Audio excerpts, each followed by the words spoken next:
Bonjour, bienvenue sur cette nouvelle séquence consacrée à la santé au travail. Dans cette séquence, nous évoquerons plus particulièrement le harcèlement moral. L'objectif est de bien comprendre la notion juridique de harcèlement moral alors que beaucoup de personnes invoquent ce concept et de connaître à la fois les règles civiles et pénales qui sont applicables. Après une introduction, nous verrons donc un plan excessivement classique en droit, la notion d'abord et le régime ensuite. Il est nécessaire en introduction de recontextualiser le harcèlement moral pour bien comprendre l'évolution aujourd'hui. Le harcèlement moral a fait une entrée assez tardive dans le Code du travail.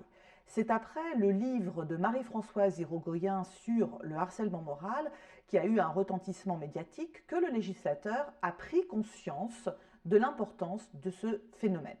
Initialement, lorsqu'il y avait du harcèlement moral, le salarié souvent démissionnait et il demandait la requalification de sa démission dans une rupture injustifiée. Le Code du travail a donc consacré un chapitre sur le harcèlement moral dans la loi de modernisation sociale de 2002. Plus tard, un accord national interprofessionnel en 2010 a été négocié par les partenaires sociaux et l'OIT a même signé une convention sur le harcèlement moral en 2019. Voyons tout d'abord la notion de harcèlement moral. Le texte fondamental à retenir est l'article L 1152-1 du Code du travail. Lisons-le dans son intégralité. Que dit-il ? Aucun salarié ne doit subir les agissements répétés de harcèlement moral qui ont pour objet ou pour effet une dégradation des conditions de travail susceptible de porter atteinte à ses droits et à sa dignité ou d'altérer sa santé physique ou mentale ou encore de compromettre son avenir professionnel. Remarquons donc qu'il n'y a pas dans ce texte de définition du harcèlement moral. Il n'y a pas non plus de comportement du harceleur qui soit incriminé. En revanche, le texte offre un certain nombre de critères pour pouvoir avoir une appréciation judiciaire du harcèlement moral. La lecture du texte nous invite donc d'abord à étudier ces critères. Quel est l'auteur du harcèlement ? Le texte, en visant aucun salarié, montre bien qu'il n'y a pas d'exigence d'un lien de subordination entre l'auteur du harcèlement et sa victime. L'auteur peut donc être un supérieur, mais ça peut être aussi un subalterne, ça peut être un collègue. On peut aussi envisager, comme le remarque Françoise Irigoyen dans son ouvrage, un groupe, c'est-à-dire le fait qu'une personne soit harcelée par l'intégralité du groupe. Et la jurisprudence a également admis que ce soit une personne externe à l'entreprise. Le texte vise en fait plusieurs formes de harcèlement, puisqu'il précise qu'il s'agit d'agissements ayant pour objet ou pour effet une dégradation des conditions de travail. Ayant pour objet, c'est un harcèlement volontaire. Ayant pour effet, c'est un harcèlement ressenti par le salarié. On doit noter effectivement qu'il y a donc une interprétation large des formes de harcèlement. Que dit la jurisprudence ? Elle insiste sur le fait qu'un seul agissement ne suffit pas. Le texte dit bien les agissements. Par ailleurs, elle précise que les agissements peuvent tout à fait se dérouler sur une brève période et qu'il peut s'agir d'omission. Par exemple, ne pas informer le salarié, ne pas lui donner de travail ou ne pas l'associer aux réunions de travail.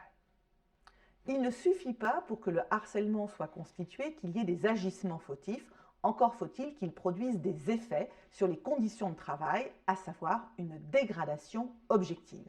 L'objectivité se manifestera sur le fait que ça porte atteinte aux droits et à la dignité du salarié. Ça peut être aussi le fait que ça porte atteinte à sa santé physique ou mentale. C'est souvent le cas, on voit de nombreux certificats médicaux dans les dossiers. Mais ça peut être également le fait que ça compromette son avenir professionnel. Il n'a pas la promotion qu'il espérait. Sur la base de ces critères, nous allons voir comment le juge apprécie le harcèlement moral. Alors, le débat s'est focalisé sur l'appréciation du harcèlement moral Est-ce une question de fait? Est-ce une question de droit? Quel est le juge compétent? En la matière, il y a une évolution de la jurisprudence. Initialement, il était laissé au juge du fond une appréciation souveraine du harcèlement moral. Et la Cour de cassation, en 2008, a choisi de reprendre le contrôle de la qualification des juges du fond de manière à harmoniser les pratiques judiciaires et à fournir des méthodes d'appréciation pour les juges du fond. En 2016, nouvelle évolution de la Cour de cassation, elle confie à nouveau au juge du fond l'appréciation des éléments de fait et ce qui concerne le régime probatoire du harcèlement moral.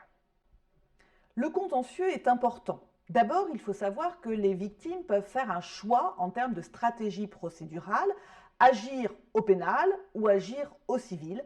Le choix peut être guidé en fonction des preuves dont dispose la victime.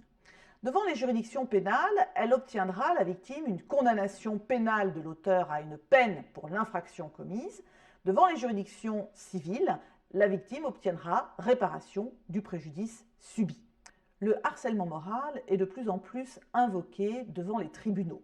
Ceci étant, si la jurisprudence est abondante en la matière, elle est très différente selon que ce sont les juridictions civiles ou pénales qui se prononcent.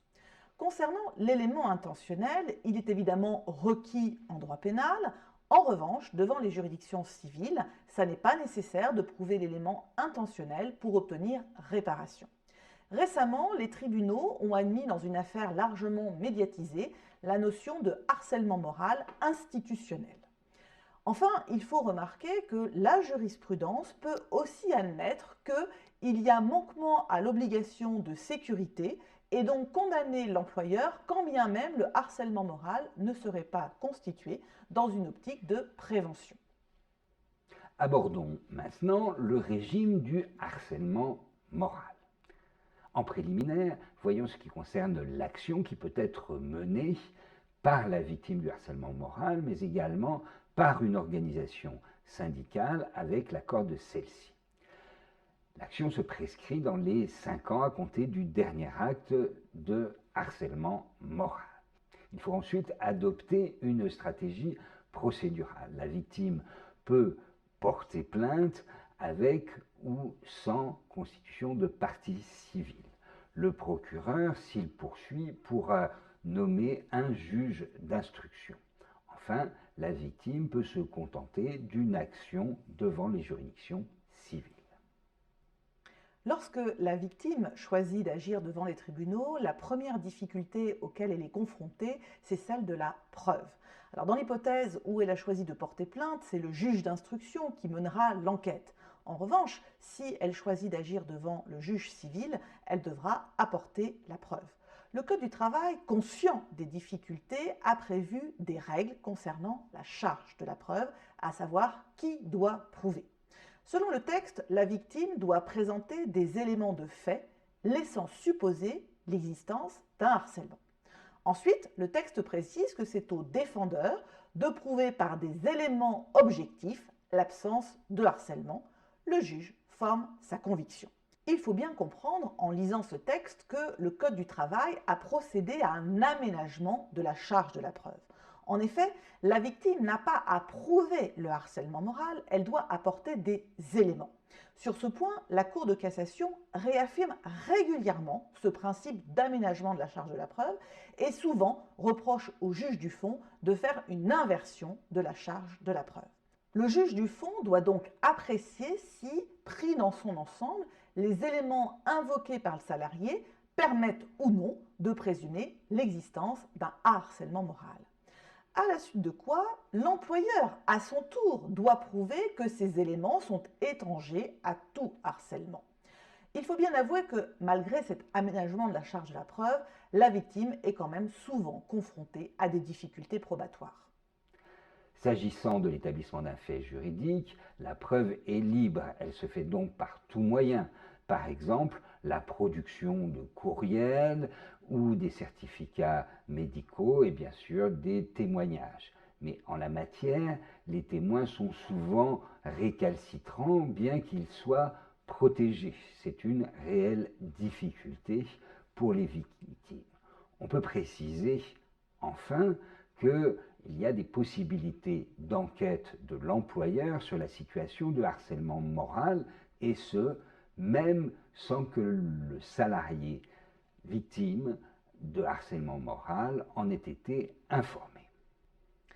Le Code du travail prévoit un certain nombre de mesures de prévention. D'abord, l'employeur doit prendre toute disposition nécessaire en vue de prévenir les agissements de harcèlement moral. Le Code du travail prévoit aussi une procédure de médiation, mais il faut bien dire qu'elle n'a pas eu le succès escompté. En tout état de cause, l'inertie de l'employeur pourrait être considérée comme fautive. On pourrait lui reprocher de ne pas avoir agi ou d'avoir agi trop tardivement. Le volet préventif implique également un certain nombre de mentions obligatoires dans certains documents. Tout d'abord, dans le règlement intérieur, il doit y avoir rappel des dispositions légales relatives au harcèlement moral. Ensuite, dans le document unique d'évaluation des risques professionnels, doivent être mentionnés les risques professionnels, parmi lesquels figurent les risques psychosociaux. Le harcèlement moral suppose aussi que l'auteur soit sanctionné. Que risque l'auteur de harcèlement moral? D'abord, il peut risquer des sanctions disciplinaires qui peuvent aller jusqu'à un licenciement pour faute grave. Attention, la jurisprudence considère que la victime ne peut pas demander au juge qu'il prenne lui-même l'initiative des sanctions disciplinaires. Par ailleurs, le Code du travail prévoit des sanctions pénales contre l'auteur. En effet, le harcèlement moral est un délit qui est sanctionné par 2 ans de prison maximum et 30 000 € d'amende. Pour terminer, voyons quelles peuvent être les réactions de la victime. Elle peut tout d'abord porter plainte contre l'employeur qui encourt 1 an de prison et 3 750 € d'amende. La victime peut également obtenir réparation contre l'employeur, mais elle peut se retourner également contre le salarié harceleur, ce qui constitue effectivement une exception à l'immunité dont bénéficient les salariés en matière de responsabilité. Ensuite, si elle se retrouve licenciée, la victime peut intenter une action en nullité de son licenciement. Sinon, elle peut également prendre l'initiative de la rupture en prenant acte de la rupture de son contrat de travail compte tenu de la situation de harcèlement non résolue. Que retenir de cette séquence? Eh bien, tout d'abord que la notion de harcèlement sur le plan juridique est relativement bien cadrée, d'une part par des critères légaux relatifs à l'auteur du harcèlement moral, aux formes du harcèlement moral et à ses effets, mais également par les juges qui font une appréciation souveraine des faits qui leur sont soumis. Il y a un abondant contentieux, tant devant les juridictions répressives que civiles. Pour le régime, retenons tout d'abord que devant les juridictions civiles, il y a un aménagement de la charge de la preuve. Le mode de preuve est libre, l'employeur est soumis à des obligations de prévention du harcèlement moral, des sanctions civiles et pénales peuvent s'appliquer à l'encontre tant de l'employeur que du harceleur. Enfin, la victime peut obtenir des réparations et, si elle se retrouve licenciée, voir son licenciement annulé. Merci pour votre attention.